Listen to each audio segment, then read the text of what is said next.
DM और SP साहब मजदूर का भेष बदलकर अपनी शर्ट के बटन में लाइव कैमरा लगाकर अपने ही शहर के एक पुलिस स्टेशन में पहुंचते हैं।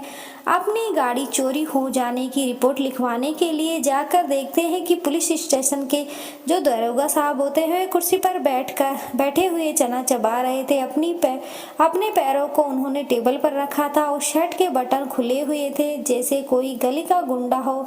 इस तरह से वह थाने में बैठे हुए थे। भेष बदलकर पहुंचे डीएम और एसपी साहब उनसे अपनी गाड़ी चोरी की रिपोर्ट लिखवाना चाहते हैं, लेकिन दरोगा साहब उन्हें मना कर देते हैं। वह रिपोर्ट लिखने के बजाय उनसे पहले घूस मांगने लगते हैं। दोस्तों, क्या होता है आगे इस कहानी में? क्यों डीएम और एसपी साहब मजदूर बनकर इस पुलिस स्टेशन में आए थे? पूरी कहानी की सच्चाई जानेंगे इस वीडियो में। दोस्तों, यह कहानी है एक शहर की जहां अभी एक नए डीएम साहब की नियुक्ति होती है और वह अपनी ड्यूटी को ईमानदारी के साथ करने में जुट जाते हैं और अपने फर्ज निभाने में लगे हुए थे। डीएम साहब के पिता भी एक पुलिस इंस्पेक्टर थे, वह भी एक ईमानदार पुलिस वाले थे। उन्होंने अपने बेटों को पढ़ाई लिखाई के साथ साथ अच्छे संस्कार और ईमानदारी का पाठ भी पढ़ाया था। ऐसे ही अच्छे संस्कार देकर उनकी परवरिश की थी। उन्होंने बचपन से ही सिखाया था कि बेटा, हमारा ओहदा कितना ही बड़ा क्यों ना हो जाए, लेकिन हमें अपनी ईमानदारी को कभी भूलना नहीं चाहिए। सिर्फ नाम और रुतबा पैसा हासिल करने से इंसान की इज्जत नहीं बढ़ती, उसके अंदर ईमानदारी का होना बहुत ज़रूरी है। पैसा तो हर कोई कमा रहा है, लेकिन इज्जत सिर्फ उसी की होती है जो नेक और सच्चा हो। तुम अपनी ज़िंदगी में कोई भी ऐसा काम मत करना जिससे लोग हमारे ऊपर कभी सर झुकाकर नहीं जिया हूँ। अपने पिता की बातों को सुनते और समझते हुए डीएम साहब बड़े हुए थे और फिर वह भी अपनी पढ़ाई के दम पर शहर के डीएम पद पर नियुक्त हो जाते हैं।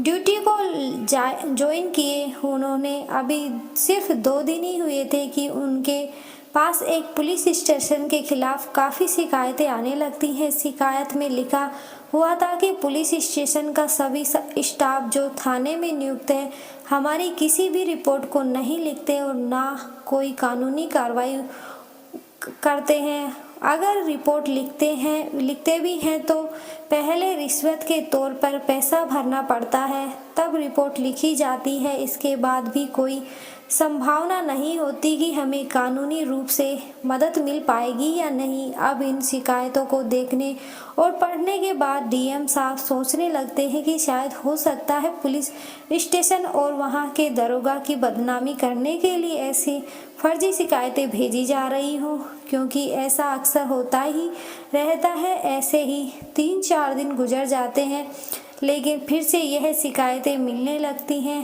अब यह शिकायतें बार बार आने से डीएम साहब को भी लगता है कि जरूर कुछ ना कुछ तो धांधली थाने में चल रही है। तो वह एसपी साहब को मिलने के लिए बुलाते हैं और उनसे मुलाकात करके बातों में उनसे इस बात का जिक्र करने लगते हैं कि आपके इस थाने में ऐसी शिकायतें हमारे पास आ रही हैं। तो एसपी साहब भी कहते हैं कि हाँ, हो सकता है पिछले कई दिनों से मुझे भी ये शिकायतें मिली हैं, लेकिन मैंने यही सोचकर इग्नोर कर दिया था कि हो सकता है कि हमारे डिपार्टमेंट को बदनाम करने की कोई साजिश हो। लेकिन अब आप भी यही शिकायत अपने पास बता रहे हैं, तो हमें इस मामले को गंभीरता से देखना चाहिए।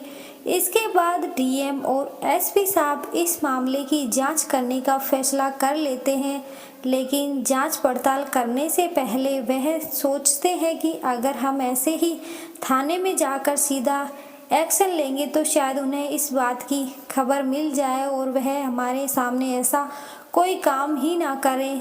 तो वह दोनों एक प्लान बनाते हैं कि हम एक ऑपरेशन जारी करते हैं, जिसके तहत हम अपना भेष बदलकर थाने में रिपोर्ट लिखवाने जाएंगे। ऐसा करने से हमें सारी सच्चाइयों का पता भी चल जाएगा कि थानेदार हमारे साथ क्या बर्ताव करता है, वह हमारी रिपोर्ट लिखते हैं या नहीं, हमसे रिश्वत भी मांगते हैं। अब दोस्तों, जो पुलिस स्टेशन होता है वहाँ का माहौल बहुत ज़्यादा ख़राब हो रहा था। आम आदमी जब उस पुलिस स्टेशन में अपनी कोई शिकायत दर्ज कराने के लिए आता है तो दरोगा साहब उनके साथ बहुत ही रुबाब के साथ पेश आते थे। ना उनकी शिकायतों को अच्छे से लिखा जाता था, सिर्फ पैसे ले देकर उनके शिकायतों पर काम किया जाता था। रिपोर्ट लिखे जाने के बाद भी उन पर कोई एक्शन नहीं लिया जाता था। कई कई दिनों तक आम आदमी पुलिस स्टेशन के चक्कर ही काटता रहता, लेकिन उन्हें ऐसी ही टाल मटोल करके वापस भेज देते थे। दरोगा साहब अपनी शर्ट के 2-3 बटन खोलकर कुर्सी पर बैठकर टेबल पर ऐसे पैर रखकर बैठे थे कि मानो कोई इंस्पेक्टर नहीं बल्कि गली का कोई गुंडा हो। वो दरोगा साहब अपने सामने किसी की नहीं सुनते थे और कुछ इस तरह से उस थाने का कार्यक्रम चल रहा था। इसके बाद डीएम और एसपी साहब भेष बदलकर अपने सिर पर एक पुराना गमछा बांधते हैं और शर्ट के नीचे और लुंगी लपेटकर शर्ट में एक लाइव कैमरा भी सेट कर लेते हैं। उन्होंने पूरी तरह से अपना हुलिया बदल लिया था, जिससे कि वह दोनों किसी की पहचान में ना आ जाए कि यह डीएम और एसपी साहब हैं। वह अपनी गाड़ियों को शहर के बाहर रुकवा कर वहाँ से एक रिक्शा करके पुलिस स्टेशन पहुँचते हैं। तो जैसे ही थाने के अंदर जाने के लिए घुसते हैं तो बाहर दरवाजे पर खड़ा कांस्टेबल उन्हें बाहर ही रोकते हुए कहता है कि अरे रुको, दोनों यहाँ कहाँ घुसे चले आ रहे हो, कहाँ जाना है, तुम्हें क्या काम है, पहले मुझे बताओ। तो डीएम साहब कहते हैं कि हमें रिपोर्ट दर्ज करानी है, इसलिए अंदर जा रहे थे। तो वह कांस्टेबल उनसे कहता है कि तुम यहाँ ऐसे कांस्टेबल डायरेक्ट अंदर नहीं जा सकते हो।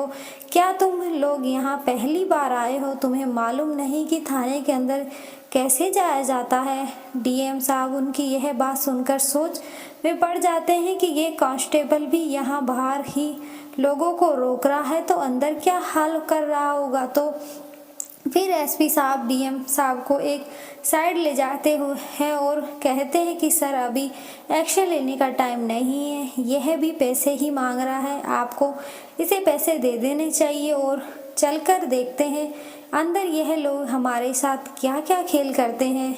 अब इस बात को सुनकर डीएम साहब को गुस्सा तो बहुत आता है, लेकिन वह अपने गुस्से को कंट्रोल करते हैं क्योंकि वह एक ऑपरेशन के तौर पर ही काम कर रहे हैं। फिर वह अपनी शर्ट की जेब से 100 रुपये का नोट निकालकर कांस्टेबल को दे देते हैं। तो 100 रुपये कांस्टेबल जेब में रखने के बाद उनसे कहता है कि तुमने मुझे कोई भिखारी समझ रखा है क्या, जो 100 रुपये दे रहे हो, और पैसे निकालो अपनी जेब से। तो डीएम साहब गुस्से में लाल हो जाते हैं, लेकिन एसपी साहब उनके कंधे पर हाथ रखते हैं और फिर अपनी जेब से एक और 100 का नोट निकालकर उस कांस्टेबल को देते हुए बोलते हैं कि साहब हम गरीब लोग हैं, इससे ज़्यादा हमारे पास और पैसा नहीं है। अगर आज हमारी रिपोर्ट ना लिखी गई तो हमारा बहुत बड़ा नुकसान हो जाएगा। तो कांस्टेबल कहता है कि ठीक है अंदर चले जाओ। वहाँ कैबिन में साहब बैठे हुए हैं, उनको अपनी समस्या बता देना और रिपोर्ट लिखवा देना। तो डीएम और एसपी साहब एक दूसरे का मुंह देखते हैं, फिर वहाँ से सीधा कैबिन के अंदर चले जाते हैं जहाँ दरोगा साहब बैठे हुए थे। जब कैबिन के अंदर का नज़ारा देखकर वह और भी ज़्यादा गुस्से में लाल पीले हो जाते हैं। वह देखते हैं कि वहाँ का दरोगा कुर्सी पर बैठे हुए चना चबा रहा है, पैरों को उसने टेबल के ऊपर रखा है। उन दोनों के अंदर आने के बाद वह अपने पैरों को हटाकर उन्हें देखता है और बोलता है कि हाँ भाई बोलो, क्या काम है, किस लिए आए हो? यहाँ तो डीएम साहब जो मजदूर के भेष में थे हाथों को जोड़ते हुए कहते हैं कि सरकार हमारी ऑटो रिक्शा चोरी हो गई है, उसी की रिपोर्ट लिखवाने के लिए आए हैं। आप जल्दी से जल्दी हमारी रिपोर्ट लिखकर हमारी ऑटो रिक्शा को ढूंढने में हमारी मदद कर दीजिए। मैं बहुत गरीब आदमी हूँ, उसी ऑटो रिक्शा का चलाकर अपने परिवार का पालन पोषण करता हूँ।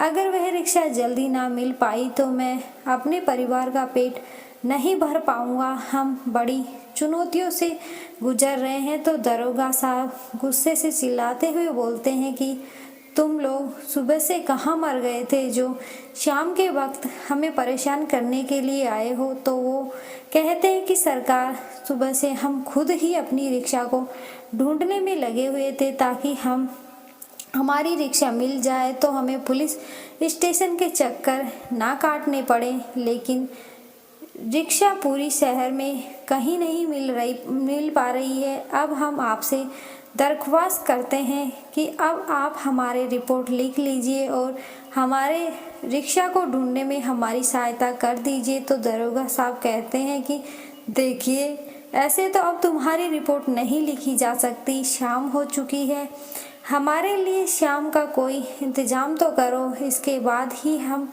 तुम्हारी रिपोर्ट लिख सकते हैं। तो इस बात को सुनने के बाद डीएम साहब फिर से सोच में पड़ जाते हैं। उन्हें कुछ साहब फिर से सोच में समझने आता है कि वह गुमसुम होकर खड़े उस दरोगा से कहते हैं कि दरोगा की तरफ देखने लगते हैं। तभी एसपी साहब की सरकार, हमें आपकी कुछ बात समझ नहीं आई, आप क्या कहना चाहते हैं। इतना सुनते ही जो दरोगा साहब थे वह गुस्सा हो जाते हैं और बाहर से कांस्टेबल को आवाज़ लगाते हुए कहते हैं कि इन दोनों को धक्के मारकर थाने से बाहर निकल दो। भिखमंगों को तुमने अंदर कैसे आने दिया। इसके बाद कांस्टेबल उन दोनों के हाथ पकड़कर उन्हें बाहर खींचकर ले जाता है और बाहर लाकर उन्हें समझाता है कि देखो, अगर तुम्हें अपनी रिपोर्ट लिखवाना है तो इसके लिए तुम्हें पहले दरोगा जी को कुछ ना कुछ तो सेवा पानी करनी होगी। सेवा पानी किए बगैर तुम्हारी कोई रिपोर्ट नहीं लिखी जा सकती। अपना फालतू का समय खराब मत करो, जल्दी से कुछ पैसे जमा कराओ और अपना काम बनाओ।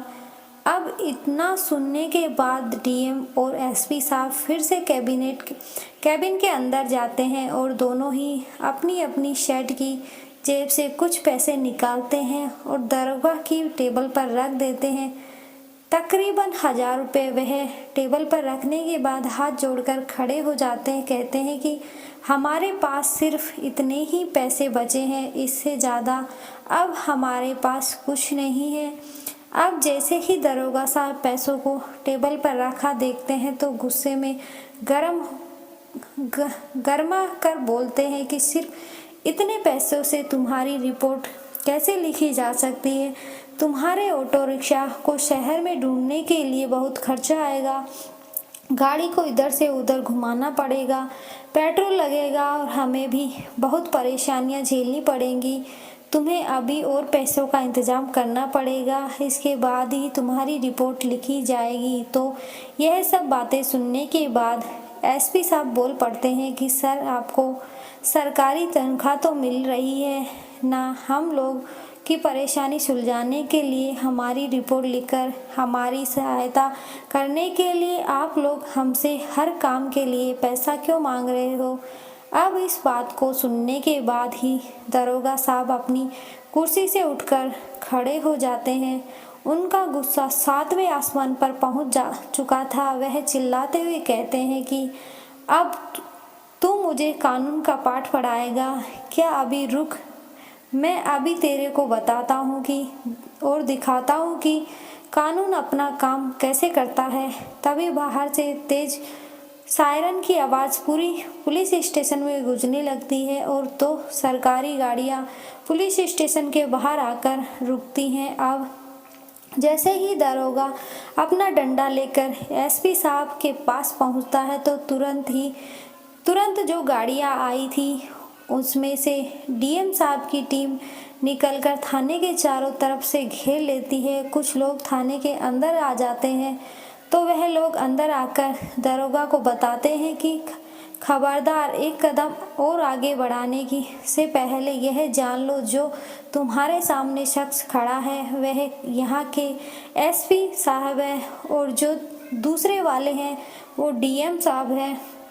तुमने आज जो कुछ भी इनके साथ यहाँ बर्ताव किया है उस सभी का वीडियो रिकॉर्ड हो चुका है और वह लाइव हेड क्वार्टर में देखी जा रही है।